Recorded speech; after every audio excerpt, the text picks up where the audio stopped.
Tip through Jason Jeter, his manager and business partner. I got a call in 2000 out of the blue. And you know, he said he had got my number off back on one of my mixtapes.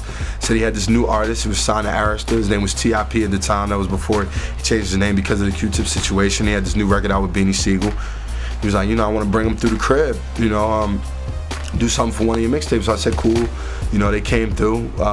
Crib, me and Sense used to share. You know, we had a duplex, and that was my first meeting with Tip and Jeter at the same time. And you know, I mean, you know, it was real. It was like a first meeting would be, you know. I mean, not too personal, you know what I'm saying? We exchanged, you exchange respect and everything, but it didn't go too far after that. But we stayed in contact, you know what I'm saying? And I mean, Tip was doing his thing, I was doing my thing, and me and Jeter would always, you know, kind of just get up on the phone, and you know, he would tell me he would see my bootlegs out of town, and you know, Tip was killing the streets in the A, and you know, eventually, you know, the mixtapes turned, you know, they was doing their thing on the mixtapes, I was doing my thing, and Jeter came to me like, you know, I wanna do a special edition Gangsta Grills where it's just all T.I. and PSC, and that was something I had been wanting to do. So, you know, I just didn't have the direction that I didn't have the how you say it, capabilities at my hands at the time, you know what I'm saying, to do the type of tape that I had wanted to do for the South and for hip hop and whatnot. And you know, Tip and PSC and Grand Hustle, you know, we got together, and I realized it was you know, their movement was crazy, my movement is crazy. So I came to them like, look, you know what I mean, if we come together and combine forces, like, you know, we can really make history. And you know, the rest is history.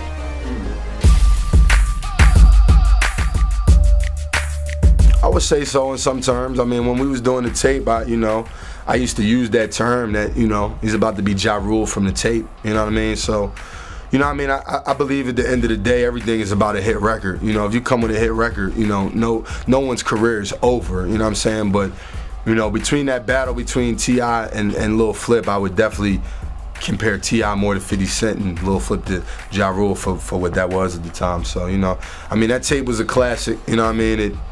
It was a moment in time that, you know, was a lot of fun for me, you know what I mean? I had a good time putting that tape together and putting that tape out, so.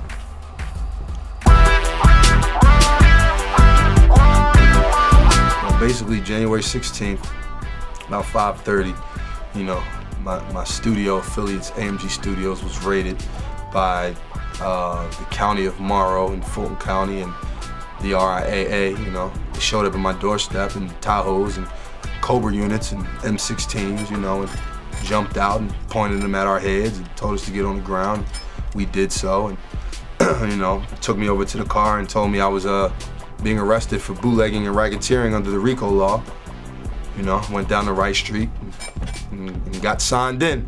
You know, I mean, since that initial day, I have yet to be indicted. I have yet to see a day of court, and you know, so I don't even know. Those aren't even the charges that were being brought up against, because, you know, again, we haven't been indicted. And you know, they pretty much just, you know, ran into the studio and took everything in the studio, you know, all our equipment and music, CDs, and you know, they said on the news that day that they found 80,000 CDs. You know, that's my office.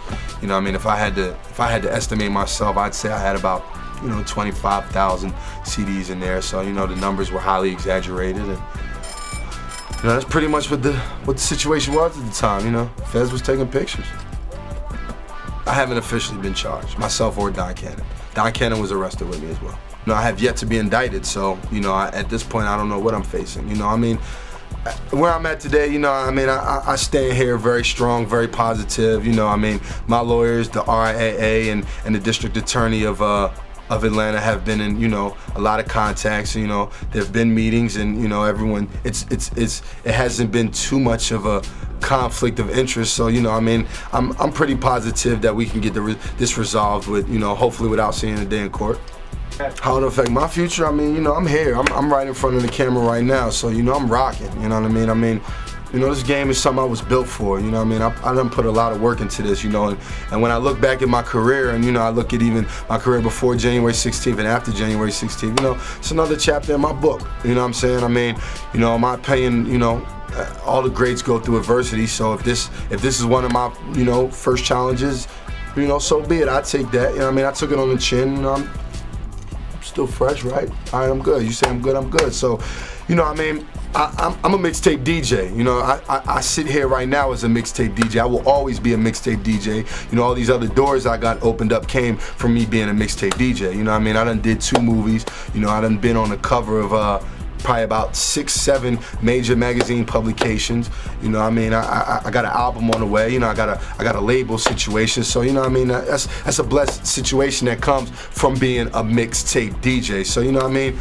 Mixtapes are the bloodline of hip hop. Mixtapes are the veins of the game. You know what I'm saying? Like, if I had to, I could name you a couple people: 50 Cent, P. Diddy, Jay-Z, Young Jeezy, T.I., Lil Wayne. Everybody I just named, you know, in some form or fashion is a boss or a major megastar in this game, and they've all used mixtapes as a platform.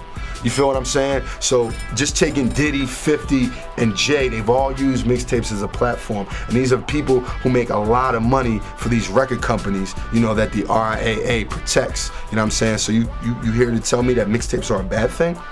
You telling me that mixtapes aren't vital for these record labels to make the money that they make? You know what I'm saying? Like you really got to think about it. So, you know, what I do, what mixtape DJs do, like, you know, we're beneficial, you know what I'm saying? We're not hurting, you know what I mean? And of course, at the end of the day, you know, when it gets large, you know, you have good with bad. Just how you have whack rappers that are fucking up the game, you got whack DJs and whack mixtape DJs. I'm not one of them, you know what I'm saying? And, you know, I break it down, I mean, you know, I'm a chef, you know what I'm saying? I'm an artist in my own right, you know what I mean? Like, you know, people come to me with a frozen chicken.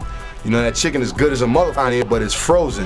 You know what I mean? I bring it into my kitchen, you know, put it into my oven, and nobody has the same spices that Drum has. You know what I'm saying? I take my spices, I do what I do with it, and voila. You know what I'm saying? I have a gourmet deal. That's what my mixtapes are. You feel what I'm saying? At the end of the day, anybody can just drop music, but there's a reason why Gangsta Grillz has become such a stamp in the streets and in the industry, you know what I mean? You know, you can ask other people, like, you know, there were marketing meetings when my name and my brand was brought up, you know, to help these artists sell records. So, you know, am I bad for the game?